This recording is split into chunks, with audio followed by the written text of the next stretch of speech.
उपस्थित असलेले, कारण आपण सगळेच एका कुटुंबात, मी तर तुमचाच आहे, त्याच्यामुळे आपण सगळेजण नेहमीच भेटत असतो.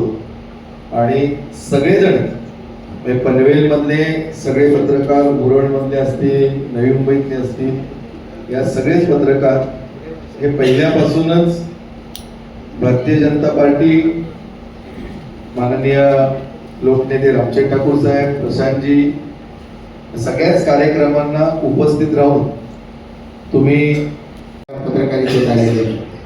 त्यामुळे अशा सगळ्या मंडळींच्या बरोबर संवाद साधायचा म्हणजे खरं तर आनंदाची गोष्ट आहे. पण कधी कधी असा योग जुळून यायला पण खूप कालावधी लोटावा लागतो. मागे एकदा गणेश कोळीजींनी दिवाळीच्या वेळेला एक कार्यक्रम असा केलेला होता. निलेशजींनी परवा एका कार्यक्रमाच्या वेळेला सांगितलं की हल्ली तुम्ही भेटतच नाही. त्यामुळे म्हटलं आता त्याची दुरुस्ती आतापासून आपण केली पाहिजे. या अनुषंगाने म्हणून आज याचं आयोजन केलेलं आहे. आमचे जिल्हाध्यक्ष सन्माननीय अविनाश कोळीजी हे त्यांनी सांगितलं पत्रकार आहेत आजही, तर त्यामुळे त्यांना म्हटलं कार्यक्रमाला या. बाकी कुठल्या सहकार्यानं आमच्या कार्यक्रमाला याने सांगितलं. पत्रकार सहकारी आपल्या सर्वांचे, आणि अलीकडेच गोव्याला जाऊन त्यांनी त्याच्यावरती पुन्हा शिरस्टार मारून घेतला, व्हॅलिडिटी वाढवून घेतली. त्यामुळे या कार्यक्रमासाठी उपस्थित असणारे निलेशजी, गणेशजी, या ठिकाणी उपस्थित मंचावरचे आमचे सर्व सहकारी, समोरचे आपण सर्व सहकारी, सर्व उपस्थित सहकारी भगिनी आणि बंधू, आपल्या सगळ्यांचं मी सुद्धा या ठिकाणी मनापासून स्वागत करतो. गेल्या 15 वर्षामध्ये असं म्हटलं पाहिजे आमदारकीचं, आणि त्याच्या आधी 2006 साली मी नगरपालिकेची निवडणूक लढवलेली होती. 2006 साली नगरपालिकेची निवडणूक लढवली. त्याच्या आधी मी पदाधिकारी होतो, कार्यकर्ता होतो, थेट लोकप्रतिनिधी नव्हतो. लोकप्रतिनिधी म्हणून 2006 सालापासून काम करतोय. त्यामुळे या सगळ्या कालावधीमध्ये आणि त्याच्याही आधीपासून म्हणजे मी पुरोगामी युवक संघटनेचं काम करायचो. तर त्यावेळेला किल्ले रायगडमध्ये वालेकर काकांच्याकडे आम्ही जायचो बातमी घेऊन. ते सांगायचं हे असं नसतं करायचं, ही अशी बातमी नसते लिहायची. आणि त्यावेळेला ते खिडे जुळवायचे 2-3 काका, ते स्वतः जुळवायचे. तेव्हापासून ते हे क्षेत्र आपलं बघण्याची मला संधी मिळाली, ज्यावेळेला मी प्रत्यक्षरित्या काही जबाबदारी नसलेला पदाधिकारी कार्यकर्ता. बाबांनी निवडणूक लढवली 1998 साली रामचंद्र ठाकूर साहेबांनी. त्याच्या आधीपासून पत्रकारिता क्षेत्राशी संबंध आलेला होता, आणि त्यावेळेला आमच्यावरती जबाबदारी असायची. काय एखादा कार्यक्रम केला की किल्ले रायगडला बातमी द्या, श्रीविद्याला बातमी द्या, पनवेल टाइम्सला बातमी द्या, अशा पद्धतीचं त्यावेळेला ते सुरुवात केलेलं होतं. आता त्यावेळेपासून आता आपलं पनवेल 1852ची आपली नगरपालिका आहे. आता महापालिका झाली, आणि त्यामुळे साहजिकच एक क्षेत्र विस्तारलं आहे. म्हणजे महापालिका म्हटलं की खारघरच्या टोकापासून पलीकडे धानसर गाव आहे, पनवेल महापालिकेची हद्द किंवा तालुक्याची हद्द म्हणूया, त्यापासून पलीकडच्या बाजूला पनवेल तालुका हा शेवटपर्यंत असतो. अविनाशजींनी जरी सांगितलं की पनवेल विधानसभेमध्ये पलीकडचा भाग येत नाही, पण ते अनिलजी असतील किंवा बाकी सगळे मंडळी असतील, तालुक्याचाच भाग आहे, तरी ते विधानसभेचा कदाचित भाग नसेल, पातळ रासायनिक टाइम्स वगैरे. पण एकंदरीतरित्या गेल्या या सगळ्या 15 आमदारकीच्या वर्षांमध्ये आणि 2.5 वर्ष नगरसेवक म्हणून, नगराध्यक्ष म्हणून, या सगळ्या कालावधीमध्ये आपलं आणि आपल्या सारख्या अनेकांचं सहकार्य पत्रकारिता क्षेत्रामध्ये लाभलं. वेळोवेळी जे काही केलं त्याला तुम्ही प्रसिद्धी दिली. अविनाश कोळीजींनी संदर्भ सांगितले, त्यामुळे त्याची पुनरावृत्ती करत नाही. पण त्यामुळे लोकांपर्यंत ते काम पोहोचत राहतं, आणि त्यामुळे ते पोहोचवण्यामध्ये, आणि जर याला कारकीर्द म्हणायची झाली तर त्या कारकिर्दीला तुमच्या सगळ्यांचा हातभार लागलेला आहे. त्यामुळे त्याबद्दल सुरुवातीला तुमचा आभार व्यक्त करतो. आजचा हा बिन अजेंड्याचा असा संवाद असल्याचं मी समजतो. त्यामुळे ज्यांनी हे संकल्पना मांडली त्यांना विनंती करतो संवादाला त्यांनी सुरुवात करा. या पनवेल विधानसभा मतदारसंघाचे आमदार प्रशांतदादा ठाकूर यांनी एका कार्यक्रमात आमची भेट झाली आणि त्यावेळेला साहेबांनी एक खंत व्यक्त केली की आम्हाला जरी फोनवर डायरेक्ट कनेक्टेड असाल तुम्ही होऊ शकत असाल तरी अनेक पत्रकारांना आपल्याशी संवाद साधायचा असतो आणि आपल्याला भेटायचं असतं, आपल्याशी मन मोकळेपणाने बोलायचं असतं.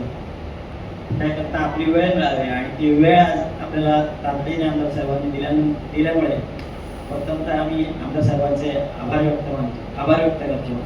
या कार्यक्रमास आपल्यातीलच पत्रकार बांधव असलेले आणि भाजपाचे जिल्हाध्यक्ष असलेले म्हणजे परत पत्रकार आहेत म्हणून त्यांचे अविनाश कोळींचेही आभार मानतो.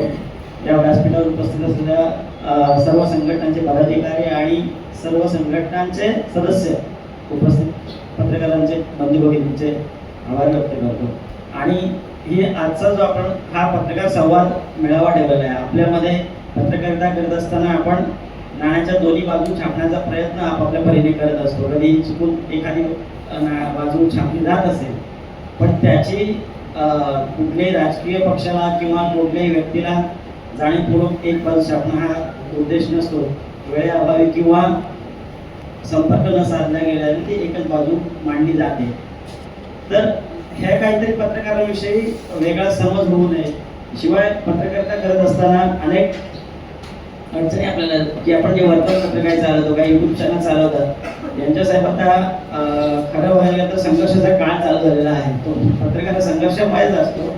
पण आता जे व्यथा आमच्या आहेत की प्रिंटिंगचे चार्जेस वाढलेले आहेत किंवा अनेक जो काही जे वर्तमानपत्र चालवताना ज्या काही अडीअडचणी येतात, काही फील्डवर असे आमचे युट्यूब चॅनलचे संपादक आहेत किंवा काही पत्रकार आहेत की जे फील्डवर जातात, ऊन वारा पावसामध्ये ते प्रत्येक कार्यक्रम अटेंड करतात. पण त्याचं जे काही त्यांना त्याच्या पद्धतीचं मानधन असायला हवं होतं ते मानधन काही पोचत नाही.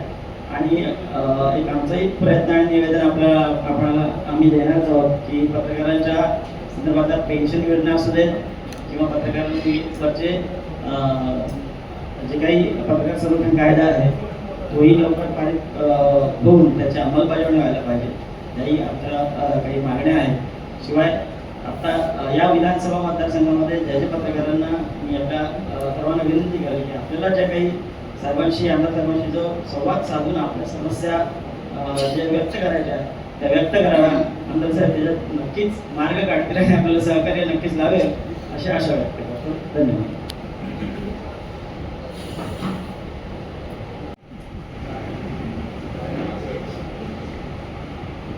मला ते आचार्य अत्रेंना असं विचारलं होतं. आचार्य अत्रेंनी त्या पोपचा एक किस्सा सांगितला होता, तो इथे सांगण्याजोगा नाही.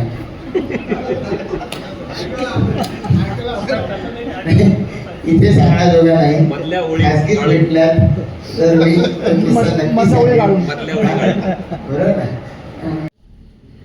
मी ज्या पक्षाचा आहे त्या पक्षाचे नाही तर सहकारी पक्षाच्या आमदारांच्या नेतृत्वाखाली काम केलं. म्हणजे ते 4 अनुभव माझे वेगवेगळ्या पद्धतीचे झाले. सुरुवातीच्या कालावधीमध्ये मी काँग्रेस पक्षाचा आमदार होतो, काँग्रेस पक्षाचे मुख्यमंत्री राहिले. तर ते 2 मुख्यमंत्री मी पाहिले, आधी अशोक चव्हाण मग पृथ्वीराज चव्हाण, मग देवेंद्र फडणवीस साहेब मी पाहिले, त्याच्यानंतर उद्धव ठाकरे मी पाहिले आणि आता एकनाथ शिंदे साहेब यांचं काम पाहतो. वेगवेगळ्या नेतृत्वाखालचं काम पाहतोय आणि प्रत्येकाच्या कामाची शैली ही वेगवेगळ्या पद्धतीची पाहिलेली आहे. पण निश्चितपणानं त्यांच्याकडे पाहिल्यावर किंवा जे मंत्री मी 2009 ते 14, 14 ते 19, 19 ते 24 या कालावधीत पाहिले की पाहिल्यानंतर त्यांच्या प्रत्येकाच्या कार्यशैलीमधला फरक मी पाहिलेला आहे.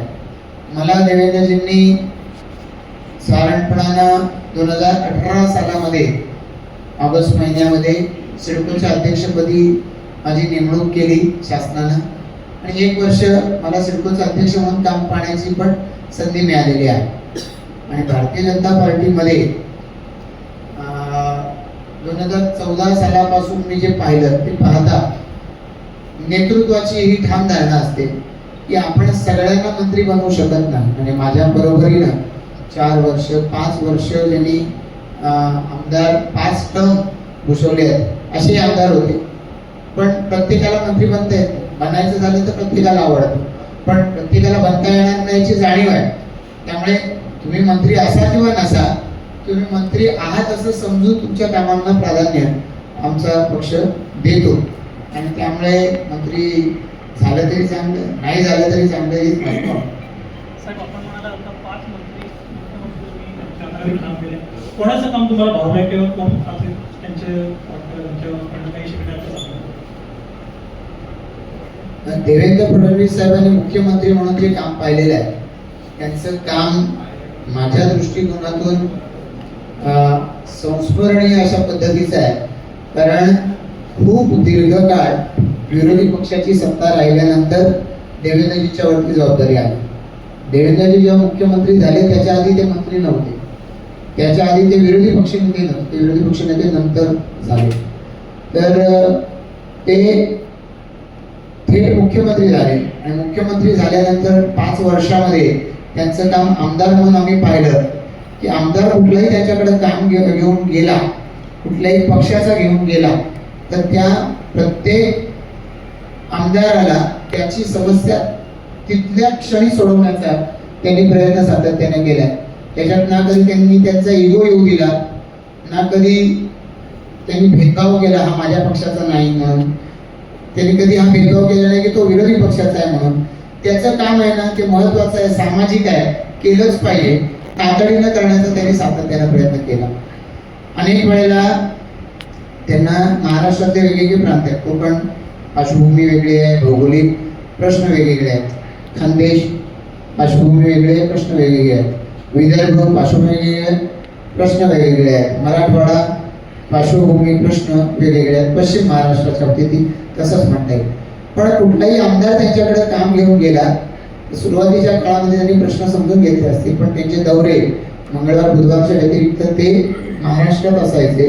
त्यांनी दौरे एक्सटेन्सिव्हली केले आणि त्यामुळे कुठला जिल्हा घ्या तुम्ही त्या जिल्ह्याचे प्रश्न त्यांना माहिती असायचे, महत्त्वाचे प्रश्न, आणि ते शोधण्याच्या दृष्टीकोन मुख्यमंत्रीपद ही गोष्ट अशी आहे की एकतर पूर्ण बहुमताने काम करणारे मुख्यमंत्री यांना जे फ्रीडम असू शकेल तितकंसं आघाडी युती याच्या राजकारणामध्ये ते येत नाही. त्यामुळे अशा परिस्थितीत कोण कसं वागलं असतं असं सांगता येणं, प्रेडिक्ट करता येणं कठीण आहे. ठीक आहे, मनात संकल्पना तुम्ही काही त्याच्यामध्ये घेऊ शकाल, पण कमिटमेंट लेवलच्या बाबतीमध्ये निश्चितपणानं मी देवेंद्रजींचं काम पाहिलंय, आता शिंदे साहेबांचं काम पाहतोय की त्यांना आता ज्या पद्धतीनं वेगवेगळ्या आव्हानांना सामोरं जावं लागते तर त्याही स्थितीमध्ये शांतपणानं एक एक निर्णय त्याची अंमलबजावणी करणं आणि दोन्ही उपमुख्यमंत्र्यांची त्यांना मिळणारी साथ आहे. अदरवाईज काय आहे की पॉलिटिकल क्रेडिट घ्यायचं असलं तर मुख्यमंत्री जिथे जातात तिथे दोन्ही मुख्यमंत्री जातील, पण इथे त्यांनी जबाबदाऱ्यांचं वाटप केलेलं आहे की कुठे मुख्यमंत्री जातील, कुठे उपमुख्यमंत्री जातील, कुठे मुख्यमंत्री आणि एक उपमुख्यमंत्री जातील. हे जे आपण म्हणूया की त्यांचं बॉन्डिंग झालेलं आहे आणि एकमेकांबद्दल विश्वास त्यांच्या मनात आहे, तोही एक वेगळ्या पातळीवरचा आहे. तर त्यामुळे मला असं वाटतं की यांची कामं चांगली वो पोटेंशियल और किसी देश में नहीं है. बाकी देश सुंदर बहुत सारे हैं, पर हमारे जैसे जिस देश की ज्योग्राफी होगी, जियोलॉजी होगी, उसके कंपैरिजन वाला देश कोई नहीं है. तो इतने सारे चैलेंजेस के साथ आगे बढ़ते हुए जाना ये एक ही टाइम पे सबको पॉसिबल नहीं होगा. तो मैं बोलूँगा आप फलाने देश में जाना अच्छा है तो खूबसूरती के हिसाब से यूरोपियन देश खूबसूरती के हिसाब से अच्छे हैं, पर वहाँ पे हमारे जितने चैलेंजेस नहीं हैं तो हर एक का एक एक ये डिफरेंट हो सकता है प्लॅटफॉर्म. कुणाल लोंढे त्यांनी गंभीरतेनं करायचं नाही असं जर ठरवलं तर लोक ठरवतात की त्यांना किती गंभीरतेनं घ्यायचं. शेवटी आपल्याकडे ज्या संस्कृती अतिथी देवो भव, आपल्या संस्कृतीमध्ये तोंडावरती कटू बोलणं फार लोक पसंत करत नाहीत. तोंडावरती लोक वाईट बोलायला किंवा वाईट म्हणण्यापेक्षा स्पष्ट बोलायला फार लोक पसंत करत नाही. ते त्या व्यक्तीची पाठ उघडली की आपल्याकडे अनेक लोक पसंत करतात. त्यामुळे तोंडावरती अशा व्यक्तींना कोणी बोलणार नाही, पण त्यांची पाठ वळल्यावरती कदाचित त्यांच्या प्रतिक्रिया वेगळ्या असू शकतात. बोला, तुम्ही बसून बोला. मतदारसंघाचा प्रतिनिधी म्हणून आपल्याला जनता निवडून देते आणि मग आपण महाराष्ट्राच्या विधानसभेत जातो. त्या महाराष्ट्राचे प्रश्न आपण हाताळतो. समोरून जसं प्रश्न येईल तसं आपण पुढे जायचं. यथा प्रजा तथा राजा असं होत जातं. तुम्ही मला सांगितला प्रश्न आणि तो जिथे मांडायचा तिथे मांडला पाहिजे. तुम्ही मला सांगितली समस्या ती सोडवली पाहिजे. ज्या ठिकाणी आपल्याला सोडवता येण्याजोगी असेल तर वरतून कोणी येऊन सोडवेल याची वाट पाहायला साधारणतः रामशेठ ठाकूर साहेबांनी सांगितलं की याची आपण वाट पाहिजे ना, आपण आपल्या स्तरावरती जी मदत करता येते ती करायची. तर तशा पद्धतीनं जे विषय आजपर्यंत पत्रकार मंडळींनी समोर मांडले ते सोडवण्याचा प्रयत्न केला. पत्रकारांनी मांडलेले इतरांचे प्रश्न पत्रकारांनी कधी मांडले तर ते स्वतःचे प्रश्न ते सोडवण्याचा आपापल्या परीनं प्रयत्न केलेला आहे. मी जसं सांगितलं, सुरक्षिततेचा विषय असेल किंवा महिला पत्रकारांशी संबंधित विषय असेल, त्या वेळेला असे विषय जर समोर आले त्या वेळेला त्याच्यावर मार्ग काढण्याचा प्रयत्न केलाय. तुम्ही म्हणाल की याच्यावरती राज्य सरकारच्या कडून निर्णय मिळवून द्या, तर तसंही आपण येणाऱ्या कालावधीमध्ये निश्चितपणे परंतु आपल्या माध्यमातून मध्यंतरी वारकरी भवन या ठिकाणी रायगडमध्ये व्हावा असा एखादा प्रस्ताव आला आणि बऱ्याच राजकीय व्यक्तिमत्वांनी त्याला पाठबळ दिलं. असंच लोकप्रतिनिधी आपल्या पत्रकार बांधव असतील यांच्यासाठी कार्यालय असावं किंवा पत्रकार सदन या ठिकाणी पनवेलमध्ये व्हावं आणि कामोट्यात तुम्ही अनेक ठिकाणी एक उद्योग व्यवसायासाठी अनेक जे महापालिकेचे भूखंड आहेत ते भाडे तत्वावरती जनतेला उपलब्ध करून दिले आहेत. मी तुमचं स्वागत करतो, कारण का जनतेचा उदरनिर्वाह चालला तर जनता नक्कीच आपल्या पाठीशी उभी राहील आणि भविष्यातही आपल्या पाठीमागे राहील. परंतु पत्रकारांचा हा जो मुद्दा आहे, जर आपण जवळून आलो सगळ्या अध्यक्षांशी आपण जर चर्चा केली तर खूपच कार्यालयाचा बिकट प्रश्न आहे. प्रतिनिधींना मानधन देता येत नाही अशा प्रकारच्या समस्या त्यांच्या पुढे आहेत आणि जर त्यांचा कार्यालयाचा प्रश्न सुटला, बहुतेकांची घरं बहुतेक झाली पण कार्यालयाचा प्रश्न हा प्रलंबित आहे किंवा महिला पत्रकारांना बसण्यासाठी जागा उपलब्ध नसते. काही खारघरून येतात किंवा ग्रामीण भागातून त्या पनवेलमध्ये येतात. अशा प्रकारचं जर तुमच्या माध्यमातून जर भविष्यात पनवेलमध्ये पत्रकार सदन किंवा पत्रकार भवन जर झालं तर आम्ही नक्कीच तुमचं स्वागत करू आणि तुमच्या पाठीमागे सदैव जनता ही उभी राहील. दर्पणकार बाळशास्त्री जांभेकर यांच्यापासून महाराष्ट्रामध्ये पत्रकारितेची परंपरा सुरू झाली. हे जे आज तुम्ही विषय मांडताय आपल्या पनवेलमध्ये मांडताय, पण महाराष्ट्रभरात, देशभरात, जगभरामध्ये पत्रकारिता आहे. आता ज्या विषयांना तुम्ही हात घातला असे विषय याच्यापूर्वी आपल्या सर्व सहकार्यांनी संघटना म्हणून पण मांडलेले आहेत. त्याच्यापूर्वी नगरपालिका होती त्यावेळेला नगराध्यक्ष या नात्यानं सुद्धा त्याच्यातले काही विषय माझ्याकडे आले होते. आता या सगळ्या विषयांमध्ये त्या वेळेला म्हणजे जर नगरपालिकेत जागा हवी, पत्रकारांना एखादा कक्ष असावा अशी मागणी असायची त्यावेळेला. आता महापालिका नव्यानं म्हणते तर त्या महापालिकेमध्ये अशा पद्धतीनं एक कक्ष असावा हे ठीक आहे. बाकीच्या ठिकाणी शासकीय कार्यालय ज्या ठिकाणी असतील त्यांनी तशा पद्धतीची काही व्यवस्था करता येते का हे पाहावं लागेल. एक शेवटी पनवेल हे काही महाराष्ट्रातलं एकमेव ठिकाण नाही की इथं काहीतरी एकदम वेगळं जगा वेगळं होईल, पण जी संकल्पना सगळ्यांच्या हिताची आहे ती राबवली जाणं सोपं आहे सामाजिक दृष्ट्या. व्यक्तिगत हिताच्या बाबतीमध्ये तुम्ही सांगितलं की बाबा ठीक आहे पत्रकारांना सदनिका मिळाल्या पाहिजेत, तर मुंबईमध्ये ज्यांचं घर नाही अशा लोकांना घर मिळण्याच्या दृष्टिकोनातून ज्या सिडकोच्या योजना आल्या होत्या त्याच्यामध्ये लॉटरी काढल्या गेलेल्या होत्या. आपल्याकडे खारघर तळोजा या ठिकाणी म्हणजे तुमचं स्वतःपासून सुरुवात झालेली आहे. तर अशा पद्धतीनं आपल्या संघटना आहेत, त्या संघटनेच्या पातळीवर तुमच्या चर्चा व्हाव्या, त्या चर्चेतून एकमत व्हावं किमान, किंवा बहुमतानं काहीतरी मंजूर व्हावं, आणि ती मागणी सरकारच्याकडे तुम्ही मांडावी, आम्ही त्याच्यासाठी पाठपुरावा करू, असं करता येईल.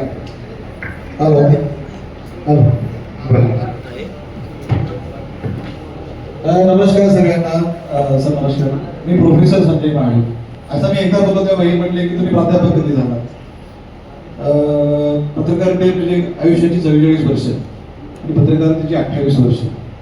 म्हणजे मी जेव्हा 11वीत होतो त्यावेळेस मी रत्नागिरी, माझं जे गाव आहे नागपुरी, तिथून केसरीला काम सुरू केलं, पुढारीला केलं. 3 वर्ष सकाळमध्ये होतो. मुंबईमध्ये आलो, सकाळमध्ये लागलो आणि हा पत्रकारितेचा प्रवास सुरू असताना MA केलं, मास्टर ऑफ जर्नलिझम केलं. आता साहेबांनी सांगितलं म्हणून मी PhD पण करतोय. त्यानंतर मला प्रिन्सिपल बनवा, आमचे ठाकूर कॉलेज खायला नाही. खरंच म्हणजे मी काही माझ्याकडे गुणवत्ता आहे. खरं तर पत्रकारितेच्या प्रश्नांचा फार मोठा गुंता आहे. म्हणजे आता ह्या संवादातून काय साधेल हे मला नाही. कारण मी आपण चर्चा करतोय, तुम्ही प्रश्न विचारतायत, आमदार साहेब, ही पत्रकार परिषदच सुरू आहे, संवाद राहिला बाजूला. कारण पत्रकारितेचा प्रवास वेगळा आहे. मी 2010 पर्यंत तसा मी सर मुंबईत जास्त काम करत होतो. लोकमत गणेश नाईक होते, बाकी सगळी मंडळी होती, मला तरी होती.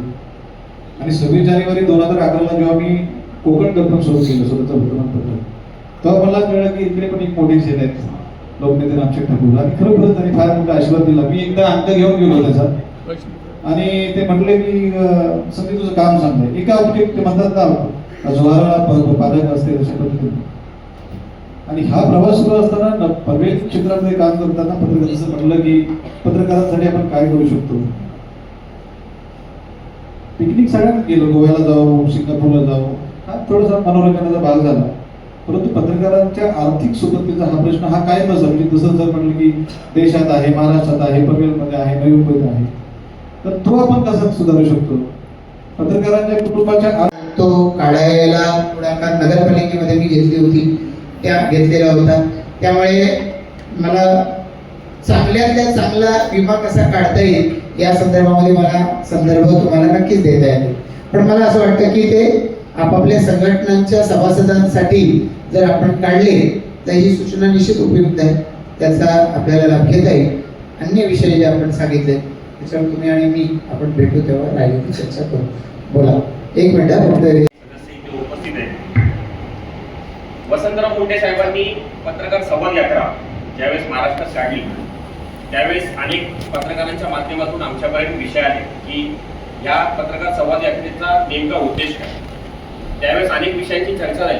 त्यानंतर असं कळलं की लोकशाहीमध्ये, लोकतंत्रामध्ये जे लोकप्रतिनिधी आपण निवडून देतो त्यांनी अनेक वर्ष पत्रकारांचे प्रश्न प्रलंबित केले नाही. जे प्रलंबित असलेले प्रश्न सोडवलेले नाही. त्यासाठी आपला आवाज, आपलं धोरण, आपले महामंडळ आणि जे संसदीय प्रणालीमध्ये जे बुद्धिजीवी पत्रकार असतात किंवा अनेक घटक असतात त्यांचा असणारा समावेश असा होत नसल्याने आपल्याला ह्या पत्रकार संवाद यात्रेतून राज्य सरकारपर्यंत अनेक विषय मांडायचे. त्या पत्रकार संवाद यात्रेला आपल्या माध्यमातून फार मोठं सहकार्य झालं. यासाठी मी संघटनेच्या वतीने आणि पत्रकार म्हणून आपले आभार व्यक्त करतो. मी काही मुद्दे आहेत जे त्यांनी मांडलेले ते थोडक्यात मांडतो, आपण अनुमती द्यावी. राज्य सरकारने बाळशास्त्री जांभेकर सन्मान पेन्शन योजनेबाबत महिना 11,000 पासून ते 20,000 रुपयांपर्यंत तरतूद केल्याबद्दल राज्य सरकारचे आपण सर्व पत्रकारांच्या वतीने टाळ्या वाजवून आभारानं स्वागत करावे अशी मी विनंती करतो.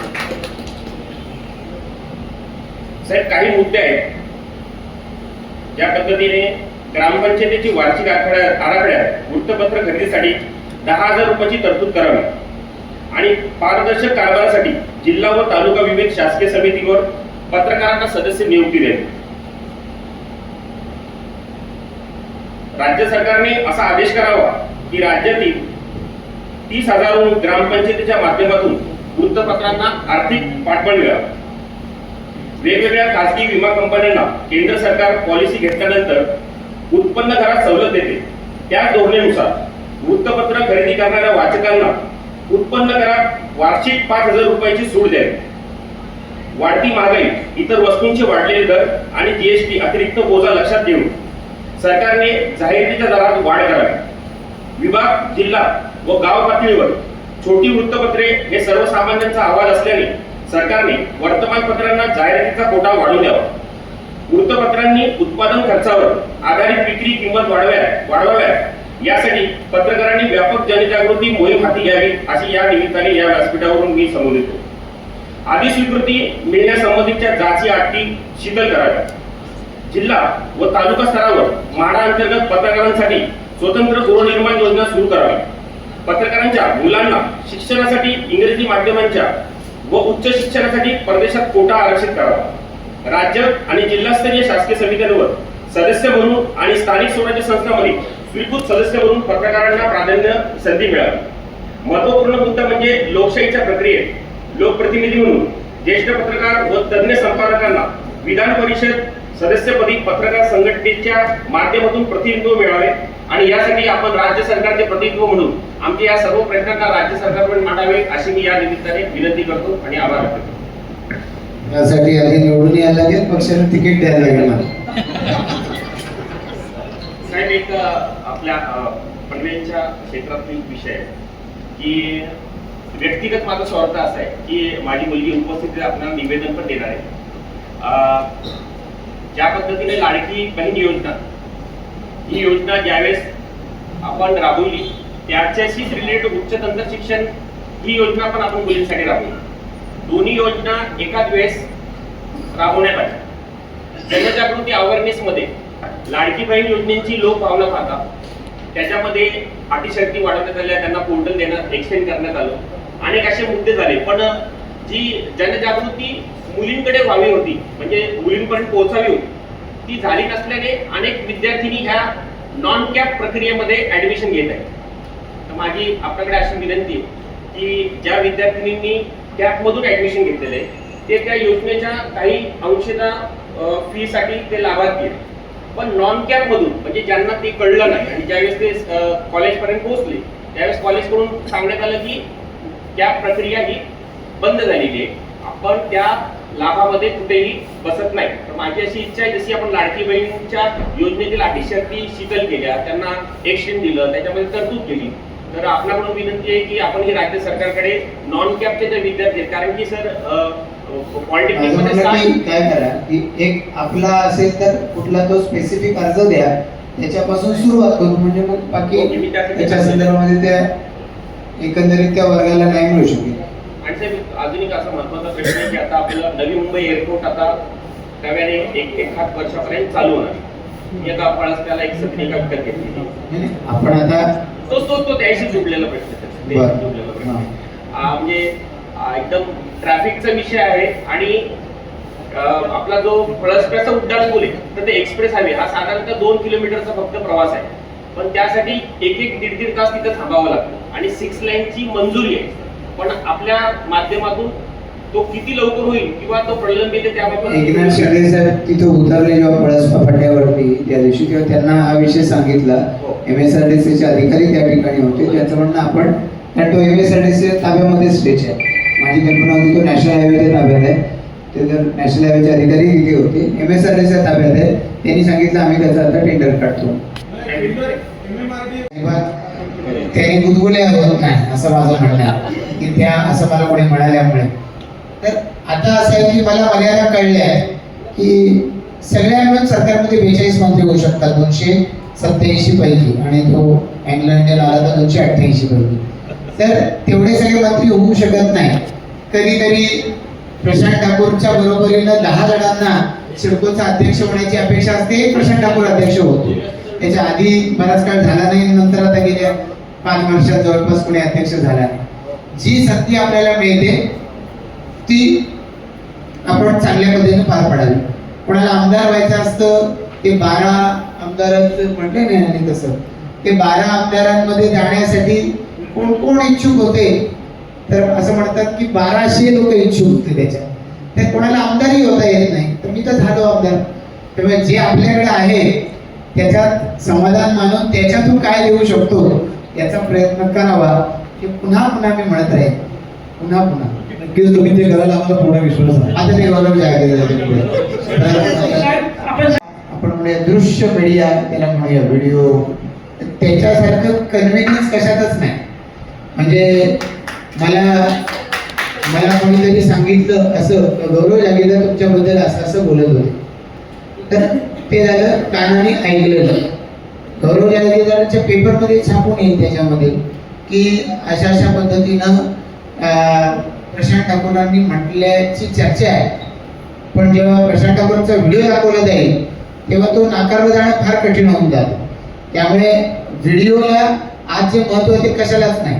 त्यामुळे बरीच जण अलीकडच्या काळामध्ये ते तुमचं आपण म्हणूया व्हिडिओ किंवा डिजिटल मीडिया याला बरेच जण प्रेफरन्स देतात बातमीच्या बाबतीमध्ये, विश्वासार्हतेच्या बाबतीमध्ये. कारण शेवटी मी कधीतरी असं म्हणू शकतो, मी असं म्हणालोच नाही असं मी म्हणू शकतो प्रिंट बातमीच्या बाबतीमध्ये. व्हिडिओच्या बाबतीमध्ये अशी फार सोय नाही. हल्ली म्हणायला लागली ती गोष्ट सोडून देऊ आपण की तो माझा व्हिडिओ मॉर्फ केलेला आहे म्हणून, पण सहसा व्हिडिओला चॅलेंज करता येत नाही. त्यामुळे व्हिडिओच्या बातम्यांची विश्वासार्हता वाढायला लागलेली आहे, भूक पण वाढायला लागलेली आहे. तर त्याच्यामध्ये आता बॅलन्स साधला तर गेला पाहिजे. 2006 सालाच्या ऑक्टोबर महिन्यात मी निवडणूक लढवली आणि साधारणपणानं मला असं वाटतं की कधीतरी मे जूनमध्ये मी ती निवडणूक लढवली पाहिजे अशा पद्धतीचा मला रामशेठ ठाकूर साहेबांनी आग्रह धरला. तो आग्रह धरत असताना त्याच्यापूर्वी मी कार्यकर्ता म्हणून काम करत होतो, पदाधिकारी म्हणून काम करत होतो. पण ज्या पद्धतीनं त्यावेळेला 2 वर्षापूर्वी शेतकरी कामगार पक्ष सोडून काँग्रेसमध्ये आम्ही गेलेलो होतो की शेतकरी कामगार पक्षाची त्यावेळेची ध्येयधोरणं बाबांना पसंत नव्हती, त्यांनी निर्णय घेतला. त्या निर्णयाच्या सोबत आम्ही गेलो आणि मग तो निर्णय घेतल्यानंतर प्रत्यक्ष एक मोठी निवडणूक आली, ती म्हणजे पनवेल नगरपालिकेची निवडणूक त्यावेळेला ती आली. ती निवडणूक आल्यावर त्यांनी सांगितलं की आता ही निवडणूक आपल्याला गांभीर्यानं लढली पाहिजे. आणि गांभीर्यानं लढली असं केव्हा म्हणू शकतो, ज्या वेळेला त्यावेळेचे थेट निवडून आलेले नगराध्यक्ष जयंत म्हात्रेजी, जयंत म्हात्रे यांच्या विरोधामध्ये, कारण ते मी ज्या वार्डात राहतो त्याच वार्डात ते राहतात, त्यामुळे ते तिथून पुढची निवडणूक थेट नव्हती, ती वार्डाची होती. त्यामुळे त्याला ते उभे राहणार, तर त्यांच्यासमोर दुसऱ्या तिसऱ्या कोणातरी उभं करायचं, तर ती निवडणूक आपण गंभीरपणानं लढवतो असं सिग्नल पक्षामध्ये जाणार नाही. आणि म्हणून मला त्यांनी सांगितलं की तुला सोडवायची निवडणूक. आणि मग तेव्हापासून तो लोकप्रतिनिधी बनण्याच्या कडचा प्रवास सुरू झाला. त्यावेळेस राजकारणात मी होतो, फक्त निवडणूक लढवावी लागेल आणि निवडणूक लढवायची म्हटल्यावरती ती जबाबदारी घ्यावी लागेल. ती जबाबदारी घ्यायची म्हणजे आवश्यक तितका वेळ घ्यायला पाहिजे, याची मानसिकता आधी नव्हती, ती तिथून तयार व्हायला सुरुवात झाली. नसतो झालो जर राजकारणी तर एका अर्थानं मी कॉन्ट्रॅक्टर होतो, म्हणजे कन्स्ट्रक्शन कंपनीचं काम पाहत होतो आणि तिच्यातही या परिसरात काम करताना वेगवेगळ्या पद्धतीचे चॅलेंजेस, म्हणजे चरितार्थ उदरनिर्वाहाचं साधन कॉन्ट्रॅक्टरशिप असतं. पण मगाशी जसा उल्लेख केला गेला तसा की साहित्य वाचनाची वगैरे जी आवड आहे, म्हणजे 2013 साली आपलं नाट्यगृह पनवेलचं तयार झालं. आणि ते नाट्यगृह तयार झाल्यापासून त्या नाट्यगृहामध्ये मी एकही अख्खं नाटक पाहू शकलेलं नाही अजूनपर्यंत. आणि ते तयार व्हायच्या आधी विष्णुदास भावे, शिवाजी मंदिर, कालिदास मुलुंड, कुठे दामोदर परळ, गिरगाव म्हणाल तिथे जाऊन नाटकं मी पाहिलेली आहेत. ठाण्याला गडकरी रंगायतन अशी सगळीकडे नाटकं जाऊन पाहिली. फक्त पनवेलच्या नाट्यगृहात मी अख्खं नाटक अजून पाहू शकलेलो नाही, कारण तिथे भेटलं तिथे मी जाणार आहे असं माझ्या डायरीत कोणी पाहिलं की तो इथंच आहात ना, याल ना, असं म्हणून माझा वेळ कोणीतरी मागून घेतलं. तितकं महत्वाचं असल्यामुळे काही बऱ्याच वेळा तो वेळ द्यावा लागतो. तर मग जर नसतो राजकारणात तर मला असं वाटतं की काही हे जे छंद ज्याला म्हणूया चांगल्या अर्थानं तर असे जोपासता आले असते त्यावेळेला.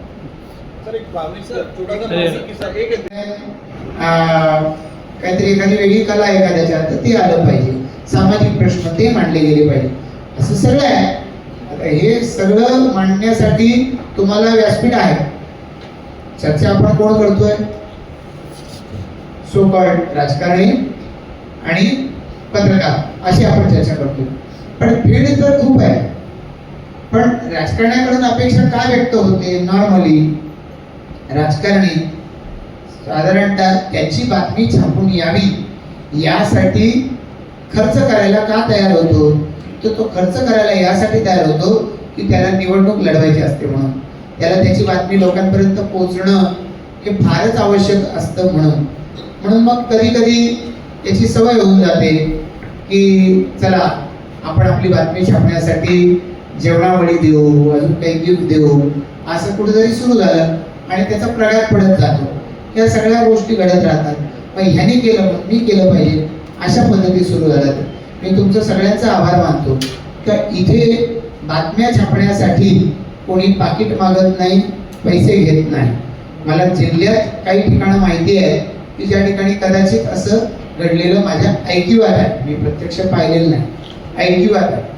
मी तुमचा आभार मानतो की तशी पद्धत पनवेलमध्ये नक्की नाही याची मला खात्री आहे.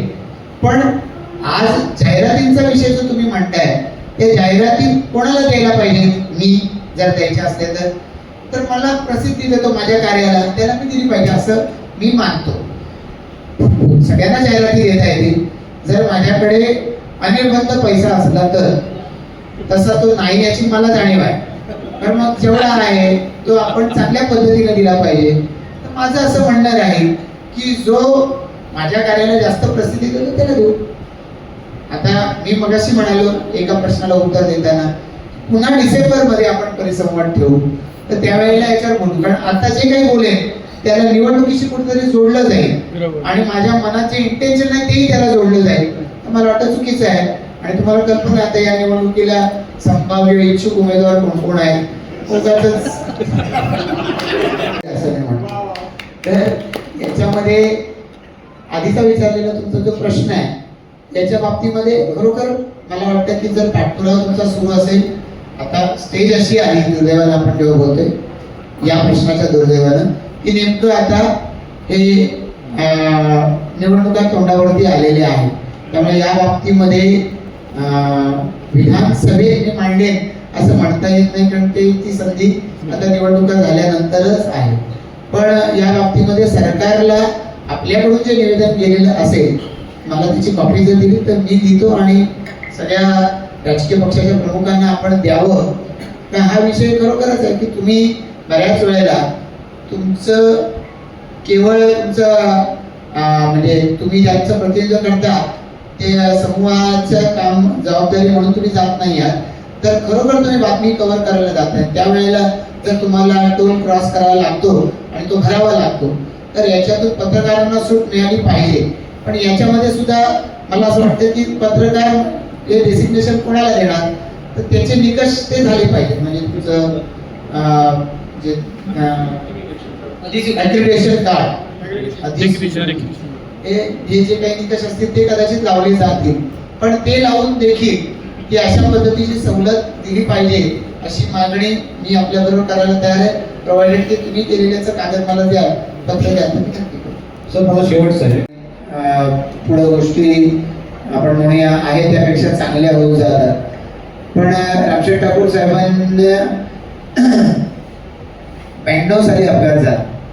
92 साली त्यांचा अपघात झाला तो इथं द्रोणागिरी नोडमध्ये एका ठिकाणी झाला. त्यांच्याकडे जी गाडी होती ती गाडी बिघाड झाला होता, त्यामुळे छोटी मारुती गाडीमध्ये ते प्रवास करायचे आणि त्या गाडीमध्ये प्रवास करताना तो अपघात त्यांना झाला.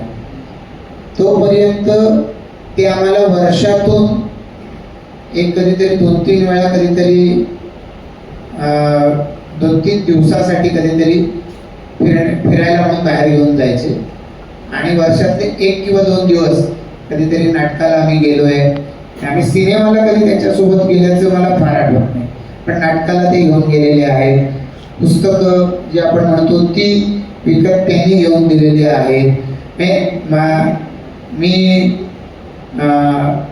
7वी 8वीला असताना त्यावेळेला कोकाटेचं फाडफाड इंग्लिश हे फार प्रसिद्ध होतं.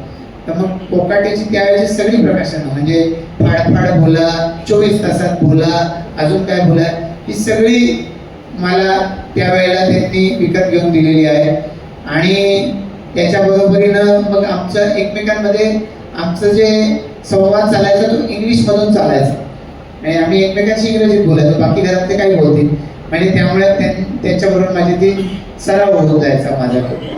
तर त्यामुळे जे काही चांगलं असू शकतं ते आपल्या मुलांमध्ये यावं आणि आता नातवांमध्ये यावं याचा प्रयत्न ते करत राहतात त्यांच्या परीनं.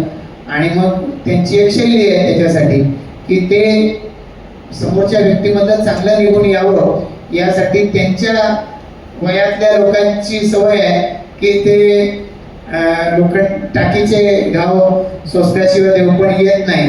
त्यामुळे त्यासाठी जे जे आवश्यक आहे ते सगळं ते करत राहतात. पण त्यातून मला असं वाटतं की समोरच्यातलं चांगलं बाहेर येतं. या दृष्टिकोनातून त्यांनी आतापर्यंत जे जे केलंय, मी राजकारणी पाहिले बरेचसे की त्यांचं वय ते खुर्चीतून उठू शकत नाही या पातळीवरती जातं, पण ते त्यांच्या हातातली सत्ता सोडायला तयार नसतात, त्यांचं अधिकार पण समोरच्याला द्यायला तयार नसतात.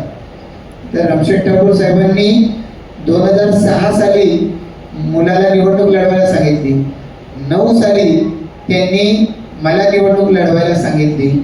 त्या 2009च्या वेळेला लोक विचारायचे ते लोकसभेला निवडणूक लढवणार आहेत का, 14ला विचारायचे लढवणार आहेत का, 24ला विचारायचे लढवणार आहेत का. आणि त्यांनी 2001 साली सांगून टाकलं होतं मी 4ची निवडणूक लढवणार नाही.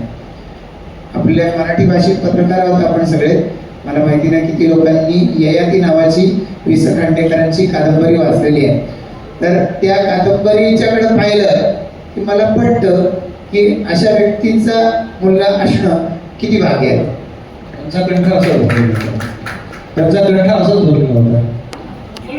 खरं तर सिडको परिसरामधल्या नदीचं सुशोभीकरण त्यांनी करावं म्हणून, किंवा आदई चा जो डोंगर आहे त्या ठिकाणी नागपूरला जर आपण गेला असाल तर तिथे एक जॅपनीज गार्डन म्हणतात त्याला, फॉरेस्टच्या जागेमध्ये त्यांनी खूप चांगली गार्डन डेव्हलप केलेली आहे.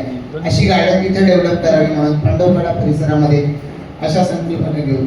तर त्याच्यासाठी अलीकडे वेगवेगळे कन्सल्टंट काम करतात. तर त्या कन्सल्टंटनी सांगितलं की तुमच्या या प्रबळगडावरती हे असं काही होऊ शकतं. तर ते इको विलेज असं एक कन्सेप्ट आहे की जी माझी प्रबळगडावरती डेव्हलप होऊ शकते. तर त्याच्यासाठी मला असं वाटतं की येणाऱ्या 6-7 महिन्यात कधीतरी याला अप्रुव्हल मिळेल. बजेटला ॲडमिनिस्ट्रेटिव्ह अप्रुव्हल मिळालं, फायनान्शियल मिळालं पाहिजे. तर ते मिळालं तर त्याच्या कामांना सुरुवात होईल, चांगलं डेव्हलप होईल. म्हणजे प्रबळगड आणि त्याला जोडून असलेलं कलावंती हे चांगलं डेव्हलप होईल. अनेक जण आपल्याकडून दोधानीवरून माथेरानकडे जातात, आम्ही गेलो, आणखी काही मंडळी गेली. तर आपण त्या परिसरामध्ये वॉटरफॉल्स आहेत, म्हणजे धबधबे आहेत. त्याच्यामध्ये लोक म्हणजे आम्ही निसर्ग मित्र संस्थेला सोबत घेऊन गेले होतो. निसर्ग मित्राच्या माध्यमातून वॉटर रॅपलिंग केलं जातं. म्हणजे अशी पर्यटन स्थळ आपल्या परिसरामध्ये आहेत. छोटा मोरबे धरणच्या परिसरात आहे, तिथं तो तुम्ही गेलात कोंडल्यापासून वरच्या बाजूला, तर त्या ठिकाणी येरमाळ गारमाळ या परिसरात जर तुम्ही गेलात तर कुठेही जायला तुम्ही विसराल इतकी निसर्ग संपदा आपल्या तालुक्यातच आहे. कर्नाळा पक्षी अभयारण्य, जासईला आता तिथले जे RFO आहे, या RFOंनी आता त्यांच्या ऑफिसचं उद्घाटन केलं, तेव्हा तिथे जायचा योग आला. तर त्यांच्याकडे एक गार्ड होता जो आता ट्रान्सफर झाली नागपूरला गेला. त्यांनी काढलेले पक्ष्यांचे फोटो तिथे लावलेले तुम्ही बघा. तुम्ही म्हणाले कुठले फोटो आहे, इतके सुंदर फोटो त्यांनी त्या ठिकाणी लावले. तर मला असं वाटतं की हे सगळं आपल्या परिसरामध्ये आहे. आपल्या सगळ्या परिसरामध्ये येणाऱ्या कालावधीमध्ये चांगल्या पद्धतीनं डेव्हलप व्हावं. पनवेल महापालिका आता जसं सेंट्रल पार्क आहे तिथे तारांगण प्रोजेक्ट पनवेल महापालिका डेव्हलप करणार आहे. पांडवकडा धबधब्याच्या ठिकाणी असं एक ते सर्किट डेव्हलप करण्याचा पनवेल महापालिकेचा बेत आहे. तुम्ही सांगण्याचा मला त्याच्यात पुस्ती जोडायचं कारण एवढंच आहे की आपल्या परिसरामधल्या अशा ठिकाणांना आपण जास्तीत जास्त एकमेकांच्या सहकार्यानं, म्हणजे मी पाहतो की एकाने बातमी घेतली की तो बाकी सगळ्यांना देतो, तसं एकाची ही चांगली बातमी की सगळ्यांकडे सर्क्युलेट व्हावी, जेणेकरून आपल्या लोकांना आपल्या परिसरातली अशी ठिकाणं माहिती होती. असं या शहराच्या सर्वांगीण विकासासाठी आपण जसे अहोरात्र मेहनत करतात तसं इथला पत्रकार प्रसिद्धी व्यवस्थाही करत असते. आपण या शहरासाठी नव्याने काही संकल्पना ज्या काय आणू शकाल असो त्याकरता एक समिती गठीत करा. त्याच्यामध्ये इथले काही डॉक्टर्स असतील, काही इंजिनियर्स असतील, काही पर्यावरणप्रेमी असतील, पत्रकार असतील, आपल्याकडे राजकीय पुढारी असतील, यांना घेऊन एक शहराच्या सर्वांगीण विकासासाठी चांगलं काय करतात त्याच्या सूचनांचा देवाणघेवाण होऊन त्यातून एक वेगळं काहीतरी आपल्याला या शहरासाठी देता येईल या प्रमुख मागण्या आहेत. आणि एक अजून पुढे जाऊन बघू शकतो की महापालिका असू देत, पंचायत समिती असू देत, जिल्हा परिषद असू देत, यामध्ये जे काही स्वीकृत सदस्य आहेत त्याच्यामध्ये किमान पत्रकारांमधला एक सदस्य घेतला तर किमान काही काही ठिकाणी त्याचा चांगला प्रशासनावर अंकुश राहू शकतो. तर हा एक प्रयोग आपण या मतदारसंघापासून सुरुवात केला तर जिल्हाध्यक्ष होता नाही येणार, पण किमान लगेच या प्रक्रियेमध्ये तरी जाता येईल अशा या प्रमुख मागण्यांची अपेक्षा करतो आपल्याकडनं पूर्तता